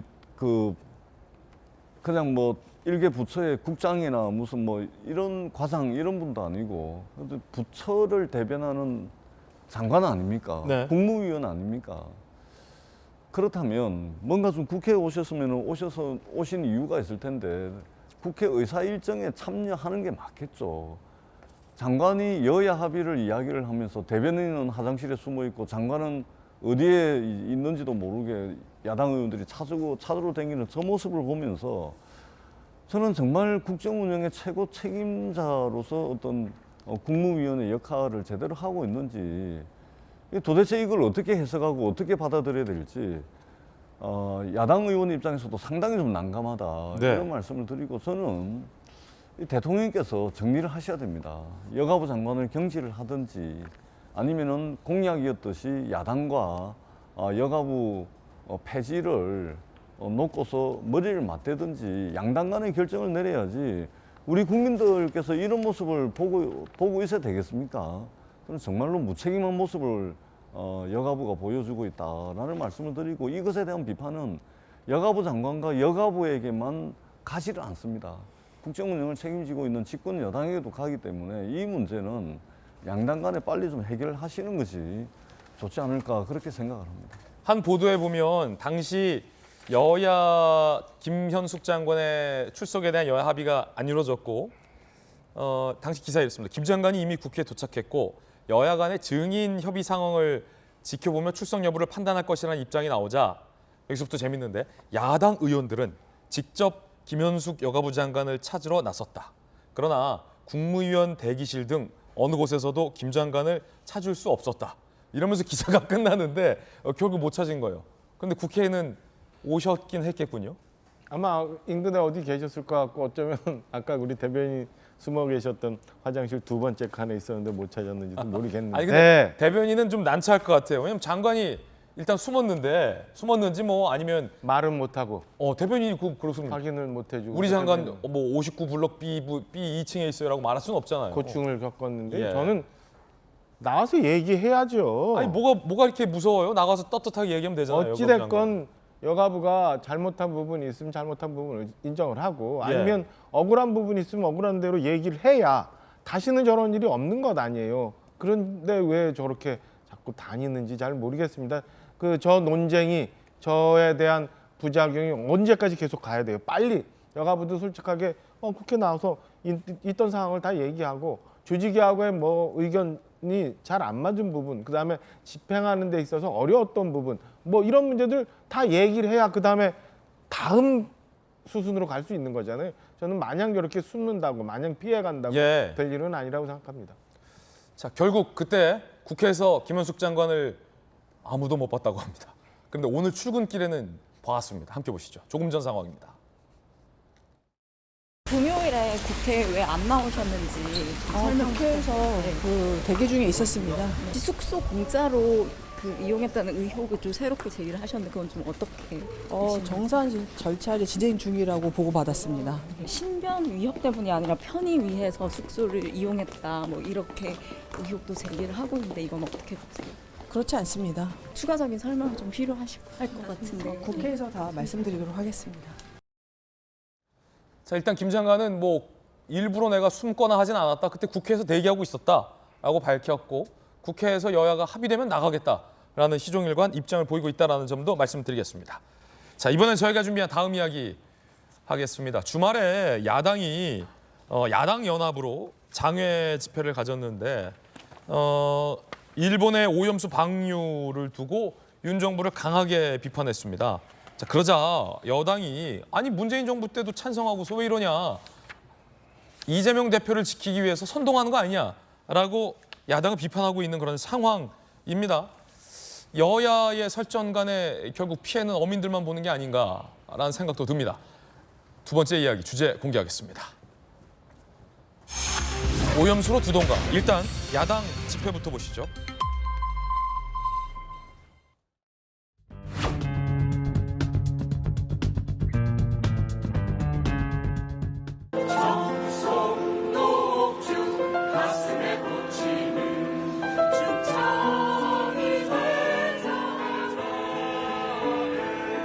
지금 대한민국 정부가 있으니까 대한민국 국민이 우리 수산물을 안전하게 먹을 수 있도록 당장 조치하라!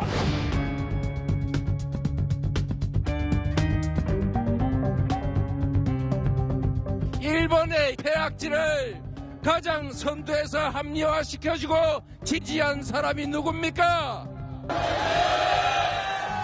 윤석열 대통령은 바로 이 나라 대한민국 국민들의 대리님을 명심해야 합니다. 모든 책임은 내가 진다던 윤석열 대통령 어디 갔습니까? 막상 책임져야 될 순간이 오니 한독수 국무총리와 차관급들 인사 뒤에 꽁꽁 숨어 보이지도 않습니다. 후쿠시마 방류와 관련된 점은 명확하게 여러 갈래의 논쟁이 있습니다. 방금 정의당의 배진교 원내대표가 책임질 일이 생겼다라고 했지만 많은 과학자들은 오염수 방류가 시작됐지만 아직 우리 바다에 그 오염수가 영향을 끼치는 과학적인 근거는 하나도 없다라고 밝히고 있습니다. 오히려 중국의 원전에서 나오는 삼중수소가 훨씬 더 많다라는 과학적 반증이 나오고 있습니다. 물론 외교적으로 오염수 방류를 끝까지 막아야 했던 것 아니냐라는 부분과 관련해서는 뭐 치열한 논쟁의 영역이 있겠습니다만 과학과 선동 그 어딘가에 지금 보신 장면이 위치할 것 같다라는 생각 듭니다. 그러자 여당에서는 이렇게 비판했습니다. 방금 들으셨던 것처럼 또 죽창가냐라는 겁니다. 집회 시작은 어느새 반일 선동곡으로 변질된 죽창가 공연이었다고 합니다. 민주당의 그 무책임한 시위 때문에 죽어나는 것은 바로 우리 대한민국 국민들입니다. 방류는 이미 시작되었습니다. 지금은 현실을 직시하고 할 수 있는 모든 노력을 기울여야 할 때입니다. 이재명 대표가 총선에 대한 강력한 의지를 보인 이상 선전선동은 더욱 기승을 부릴 것이 불보듯 뻔합니다. 현 정부가 환경범죄의 공범이다라고 야당에선 비판하고 있고 여당에선 그렇다면 문 정부는 원조 공범이다라고 맞비판하고 있습니다. 자, 박대출 의원인데 현 정부가 환경범죄 공범이라면 문 정부는 원조 공범. 지금 정부는 문 정부가 세운 기준을 그대로 따랐는데 공동정범이라는 건 궤변. 이 대표의 환경테러라고 규탄하는데 묻겠다. 중국의 50배 환경테러. 12년 전에 원액 환경테러에 대해서는 왜 규탄하지 않느냐. 왜 선택적 규탄을 하냐라는 박대출 의원의 반박도 나오고 있습니다. 아마 문재인 정부 때 정의용 강경화 장관이 일본의 오염수 방류는 우리가 막을 수 없다. IAEA 기준에 따른다면 괜찮다라고 답변한 것과 윤 정부의 조치가 다르지 않다라는 것을 강변한 것으로 보입니다. 여야 뭐 논란이 뜨거운데 박정호 의원. 네. 저는 앞서 우리 화면에 봤던 것처럼 그 죽창가 앞세우면서 야당 4당이 그 합동 시위하는 거 봤잖아요. 저는 저분들 왜 도대체 저러고 계시는지 잘 모르겠어요. 지금 있는 거는 몇 년 전에 그 야당이 집권하고 있던 당시에 국제사회에 합의하에 약속했던 거예요. 그리고 우리 전문가도 다 파견돼 있었던 거고. 좀 전에 말씀하신 것처럼 오늘 아침에도 방사능 측정, 근해, 또 원근해 다 조사해도 안 나온 거예요. 왜 이렇게 국민들 공포감 몰아넣어서 우리 어민들, 수산업자들 힘들게 하는지 모르겠어요. 오늘 아침에도 데이터가 나왔습니까? 제가 아침에 방송 오면서 들었는데 일본에서 발표한 것 전혀. 심지어는 그 인근에 있는 근해뿐만 아니라 원근해까지도 11지점을 조사했는데 안 나왔다는 거예요. 왜 근거도 없는 것 같고 저렇게 불안감을 조장하는지 첫째 이상하고, 두 번째는 이미 이전에 4년 전에 우리가 국제사회랑 문재인 정부 당시에서 강경화 장관 얘기했던 것처럼, 정의용 실장 얘기했던 것처럼 그렇게 하자고 합의한 거예요. 왜 이제 와서 저걸 또 마치 안 했던 것처럼, 마치 몰랐던 것처럼 저렇게 하는지 도저히 저는 납득을 할 수가 없습니다. 맨날 이렇게 해갖고 그럼 우리나라 언제 앞에 얘기를 하면서 나갈 수 있어요. 그냥 내가 했던 거, 남이 했던 거 구분해가지고 내가 했던 건 다 옳고 남이 했던 건 다 그르다고 하는 것 아니면 무슨 뜻인지 이해하기가 어렵습니다. 아무래도 방류 안 하는 게 좋지 않느냐라는 국민들의 걱정도 있으니까 야당이 그 정도 비판을 하는 건 괜찮습니다만 당장 큰일 난 것처럼 얘기하는 게 국민을 선동하는 게 아니냐라고 여당에서는 보고 있습니다. 야당은 그렇지 않다. 윤 정부가 오히려 일본을 방조하고 돕고 있다라고 비판을 하고 있습니다. 방금 보셨던 것처럼 해수부가 첫 방사능 조사를 했는데 우리 바다는 안전한 것으로 나왔습니다. 그리고 서울대병원 핵의학과의 강건욱 교수, 전문가는 지금 일본이 방류하는 오염수보다 중국 원전에서 나오는 게 삼중수소가 더 많다라고 경고하고 있는데요. 여당은 이를 두고 중국한테 뭐라고 못하면서 라고 민주당을 비판하고 있습니다. 들어보시죠.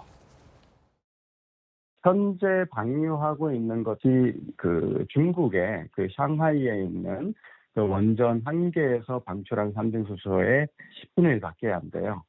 그러니까 뭐 30년이 되든 50년이 되든 지금 중국은 20년 전부터 지금까지 200조 베크렐 삼중수소를 매년 서해 바다로 내고 있거든요. 그거에 비하면 굉장히 적은 거죠. 자, 그래서 하태경 의원이 이렇게 적었습니다. 하태경 의원의 SNS입니다. 우리 수산물 불안하다 선동한 이 대표는 횟집 장사 망신 책임져야 된다. 앞으로 회를 먹으면 안 된다는 공포 메시지를 던진 것이다. 라면서 왜 중국에는 뭐라고 못하면서 이 오염수 방류만 뭐라고 하느냐라고 하태경 의원이 SNS에 올렸습니다. 전재수 의원님, 여당에서는 이 대표 개인 사법 리스크 때문에 그런 거 아니냐 뭐 이런 의심도 있던데 어떻게 보세요? 그것은 이제 정치 공세죠. 네. 누가 보더라도 정치 공세인 것이고, 그러니까 이제 집권 여당의 논리가 좀 이게 왜소하죠. 남루할 수밖에 없죠. 자, 오늘 아침에 데이터 했다지 않습니까? 모든 데이터가 기준치 이하라는 거 아닙니까? 자, 기준치 이하면 일본의 오염수를 일본 내에서 쓰십시오. 아니, 기준치 이하고 안전하면 일본 땅 안에서 농업용수로 쓰든 공업용수로 쓰십시오. 안전하다면서요. 안전한데 왜 이 오염수를 바다에다 버립니까? 안전하면 지금 당장 방류를 시작했는데 방류해서 보니까 안전하다면서요. 기준치 이하라면서요. 그러면 일본 땅 안에서 쓰십시오. 그것을 식수로 쓰든 농업용수로 쓰든 공업용수로 쓰든 그렇게 하면 되는 거 아닙니까?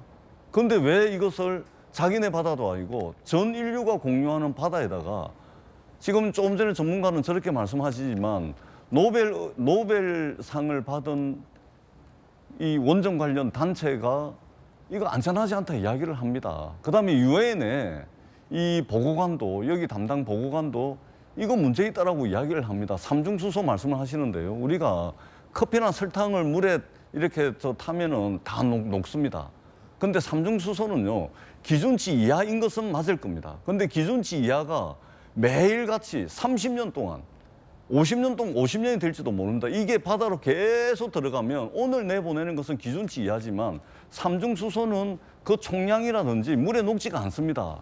해양 생태계에 계속해서 이게 쌓이거든요. 근데 이것이 탄소하고 결합을 하게 되면 유기물질에 영향을 줄 수가 있다는 겁니다. 이 유기물질은 뭐냐면 생명체입니다. 해양 생명체에 해당하는 거죠. 그렇기 때문에 과학적 논란이 많은 겁니다. 그러면 지금 12년 동안 오염수 탱크 1064개 지금 보관을 한 겁니다. 그러면 안정성이 검증될 때까지 또는 삼중수소를 완전히 걸러낼 수 있는 기술이 개발될 때까지 탱크 한 1000개 더 지으면 되거든요. 2000개 더 지으면 됩니다. 그래가지고 좀 보관하고 있다가 모든 나라가 일본 어민들도 반대하는 거 아닙니까? 안전하다고 했을 때 완벽한 기술이 나왔을 때 방류를 하면 되는 겁니다. 근데 이것을 마치 괴담으로 취급을 하고 그러면은 대한민국 국민 85%가 다 괴담에 쏘아 넘어가고 있는 겁니까? 야당이 잘나가지고 야당이 주장하는 거 국민들이 뭣도 모르고 그냥 믿는 겁니까? 국민들이 불안이 있는 겁니다. 괴담이 현실이 되지 않도록 정부가 해야 되는 것이죠. 근데 이런 식으로 선동이다, 괴담이다 이렇게 몰고 가버리면 도대체 대한민국 국민들의 생명과 안전 이거 어떻게 담보할 겁니까? 그리고 하루에 이 탱크 30개를 내보내면요. 지하수 들어오고 빗물 들어와가지고 이 탱크를 채워야 될 오염수가 20개 탱크가 더 생깁니다. 일본은 30년이나 이야기하지만 50년이 걸릴지 100년이 걸릴지 모릅니다. 그렇기 때문에 이 문제에 대해서는 정부가 할 일을 제대로 해야 됩니다. 일본과 협상을 해야 되고 다른 방법을 제시를 해야 되는 겁니다. 그것이 국민을 위한 길이라는 말씀을 꼭 드리도록 하겠습니다. 네, 여야 의견들 전해드리고 있습니다. 탱크는 탱크의 어떤 부산 사투리다라는 말씀 드리겠고 이와 관련해서 문정부 장관들은 일본에 대해서 적극적으로 반대하지 않고 오히려 찬성했는데 왜 이제 와서 그러느냐. 중국이 배출한 삼중수소에 대해서는 왜 문제 삼지 않느냐라는 논란도 정치권에서 계속 제기되고 있습니다. 그 가운데 가수 자우림의 김윤아 씨가 이런 글을 올려서 논란이 일고 있습니다. 자, 가수 자우림의 김윤아 씨인데 나는 분노에 휩싸였다. 방사능 비가 그치지 않아 빛도 들지 않는 영화 속 LA의 풍경. 오늘 같은 날 지옥에 대해 생각한다. 디스토피아다. 라고 가수 자우림의 김윤아 씨가 글을 올린 겁니다. 요 글을 올려서 여야 지지자들 사이에 뜨거운 설전이 김윤아 씨의 글을 두고 일고 있다고도 합니다. 자, 그러자 전효옥 전 의원이 김윤아를 비판합니다. 일본 먹방러 김윤아, 제2의 문재인이 목표냐, 문재인이 목표냐. 2011년 후쿠시마 사고 때부터 분노했어야 했다라고 비판을 합니다. 정혁진 변호사님, 네네. 논란이군요? 글쎄요. 그런데 이제 보니까 그 자우림의 김윤아 씨가 일본 가가지고 이렇게 맛있게 스시 같은 회 같은 거 먹는 걸 그 여러 또 이제 사진들도 많이 있더라고요. 네. 그래서 그때는 천국이었고 지금 이제 후쿠시마 원전수 방류하는 건 지옥이었고, 그러니까 천국과 지옥을 그야말로 왔다 갔다 하는 그런 사람이 아닌가 일단 그런 생각이 들어서 조금 적절하다 그 생각은 들지 않고요. 저는 다른 걸 다 떠나가지고 전재수 위원장한테 한번 여쭤보고 싶은 게 그러면 이제부터 회 안 드실 거예요? 이제 좀 있으면 전어 나오지 않습니까? 전어구이 안 드실 거예요? 이재명 대표는 이제 대하도 나올 텐데. 그런 거 안 드실 건지 모르겠어요. 그래서 왜냐하면 지금 그거 나오면 위험하다는 거 아니겠습니까? 그럼 위험하면 먹지 말아야 되고 그렇기 때문에 우리나라 어민들의 여러 가지 이제 그 위험이나 여러 가지 이제 손해가 눈에 보듯 뻔한데 그럼에도 불구하고 위험하니까 국민의 안전을 위해서 저런 수산물을 먹으면 안 된다. 그렇게 이야기하는 건지 저는 도저히 납득이 되지가 않습니다. 일본에서 그렇게 그 내보내는 거 우리가 막을 수도 없고요. 그다음에 일본에서 태평양에다 그렇게 내보내봤자 우리나라하고는 상관이 없을 것 같은데 그렇게 전 인류의 적으로 생각할 거면 아프리카 어떤 나라가 대서양에다 막 쏟아내도 우리나라가 막 저렇게 거기까지 가가지고 데모하고 막 그래야 되겠습니까?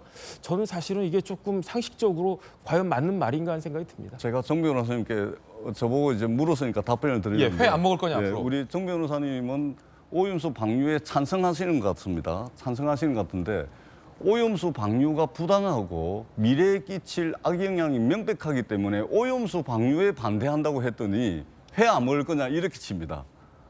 오염수 방류에 찬성합니까? 반대합니까? 그것을 국민의 생명과 안전, 해양 생태계 이 문제 때문에 반대한다고 했더니 그러면 회 안 먹을 거냐 이래 이야기합니다. 반대하는 것과 회 먹는 것은 좀 완전히 다른 이야기입니다. 다른 얘기다. 네, 완전히 다른 이야기죠. 그래서 오염수 방류에 찬성하는지 반대하는지 이것을 이야기를 하셔야지.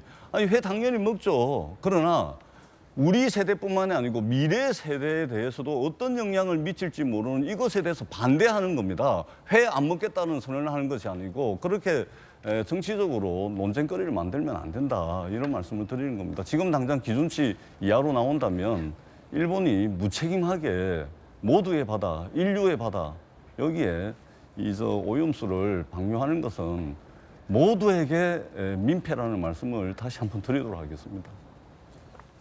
김영주 의원님. 네. 제가 이제 토요일 날 집사람하고 부산의 서면에서 횟집에 가서 첫 전어를 먹었습니다. 회를 먹었습니다. 저는 이런 말씀을 드리고 싶어요. 이제 국민들은 여야의 선동에도 불구하고 횟집에 갑니다.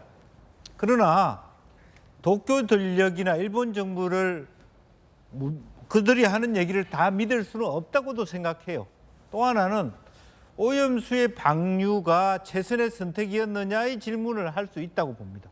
수증기 형태로 더 돈이 들어가지만 오히려 바다를 지키는 그런 의미에서 김윤아 씨를 비판하면 안 된다고 생각합니다. 왜냐하면 실제로 도쿄 전력의 2011년 사고의 문제는 우리가 막을 수 없지만 저런 선택의 문제는 압력을 주고 막을 수 있잖아요. 이제 그런 부분을 무차별적으로 공격해서도 안 된다. 저는 그렇게 생각합니다. 예, 이에 대해서 야당의 선동적 집회에도 문제가 있다라는 지적도 매우 선명하게 있다라는 말씀도 덧붙여드리겠습니다. 자, 이번엔 저희가 준비한 다음 이슈입니다. 주제 공개하죠. 김상희와의 진실 게임, 진격의 이복권. 금감원장이 사과했다라고 주장하는 김상희 의원. 이복현 금감원장은 그런 적 없다라고 부인합니다. 어떻게 된 걸까요?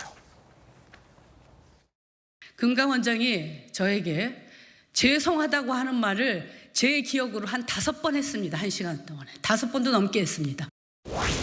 내가 살아온 70년에다 오물을 뿌려. 자꾸 딴소리 하면 그거 1시간 동안 제가 펄펄 뛴 거를 까겠습니다. 자, 이복현 금감원장. 수만 명이 피해를 본 사안, 피해를 회피한 것도 이익이지 않느냐. 특혜가 아니라고 말을 못하겠다라고 했다라고 반박을 했습니다. 이상한 진실 게임이 일고 있는데 정익진 변호사님, 네네. 금감원장이 김상희 의원에게 뭐 죄송하다 했느냐 안 했느냐가 중요한 게 아니라 국민들의 관심사는 모두가 다 많은 사람들이 피해를 봤는데 어떻게 다선의 김상희 민주당 의원은 직전에 2억 원 돌려받았는지 이걸 뭐 궁금한 거 아니겠습니까? 그게 더 중요한 거 아니겠습니까? 일단 금감원장이 사과했는지 여부도 전 중요하다고 생각하고요. 만약에 그런 녹취 파일이 있으면 지금 빨리 오픈하는 게 좋을 것 같습니다. 왜냐하면 지난번에 우리가 기억하다시피 김명수 대법원장 거짓말에 대해서 임성근 부장판사 그 오픈했잖아요. 뭐 금감원장이라고 그 오픈의 대상이 되지 않을 것은 아니다라는 전 생각을 하고 문제는 뭐냐면 이 라임 자산운용의 그 라임 펀드가 2019년 7월부터 신문 기사가 나오면서 위험하다 그랬단 말이에요. 그러니까 그때 어떻게 됐냐면 이번에 최근에 새마을 금고 때도 그랬지만 여기에 대해서 그 증권회사나 이런 데에서 괜찮다 그랬어요. 그러다가 그랬는데 괜찮지가 않았던 거죠. 그래서 어떤 펀드 같은 경우에는 마이너스 100%가 났어요. 그러니까 몇 억을 집어넣었던지 간에 돌려받을 돈은 한 푼도 없었다는 이야기죠. 그런데 김상희 의원 같은 경우에는 돌려받았단 말이죠. 왜냐하면 9월인가 뭐 그때쯤에 이제 돌려받았는데 일정 부분 손실은 있었지만 다른 사람들에 비해서 손실은 현저하게 적었어요. 그러면 그것도 그 내가 몇 천만 원 손해를 봤다라고 해도 그것도 사실은 특혜일 수가 있는 거거든요. 그다음에 더 웃긴 일은 어떤 게 벌어졌냐면 그리고 난 다음에 이렇게 라임 사태가 있었음에도 불구하고 그 다음에 1월 달에 추미애 장관이 그 증권범죄 합수단 없애버렸잖아요. 그러면서 수사가 지지부진하다가 이제 정권 바뀐 다음에 2022년 5월, 작년 5월에 다시 합수단이 이제 부활하고 그러는 과정에 이제 수사가 진척이 돼가지고 김봉현이 징역 몇 년 받았냐면 30년 받았어요. 그 올 2월 달인가 2023년 2월 9일날 30년 선고를 받았는데 이런 일들이 그 몇 년 동안에 계속 그 물 밑에 있다가 이제 와서 이제 드러나고 있는 거고 그다음에 이제 김상희 부의장이 이렇게 돌려받았다라고 하는 것도 이것도 최근에야 드러난 거 아니겠습니까? 어쨌든지 간에 이 부분에 대해서는 명확한 그러한 수사가 있어야 되고 명확한 해명이 있어야 될 것으로 그렇게 판단이 됩니다. 예, 사과를 했는지 안 했는지 뭐 녹취록이 있다라는 진위 공방까지 벌어졌습니다. 분명한 건 이 라임 옵티머스 피해에 대해서 지난 정부 때 수사가 제대로 이루어지지 않았다라는 것은 법조계의 공통적인 의견입니다. 명확한 수사와 진실이 좀 밝혀져야 될 것 같습니다. 저희들은 60초 광고 보고 돌아오겠습니다. 잠시 후에 뵙죠. 오늘 저희가 준비한 소식 모두 다 전해드렸습니다. 저희는 내일 아침 8시 50분에 더욱더 풍성한 소식과 시원한 돌직구 들고 인사드리겠습니다. 오늘 하루는 분명 어제보다 나을 겁니다. 좋은 하루 되십시오. 고맙습니다.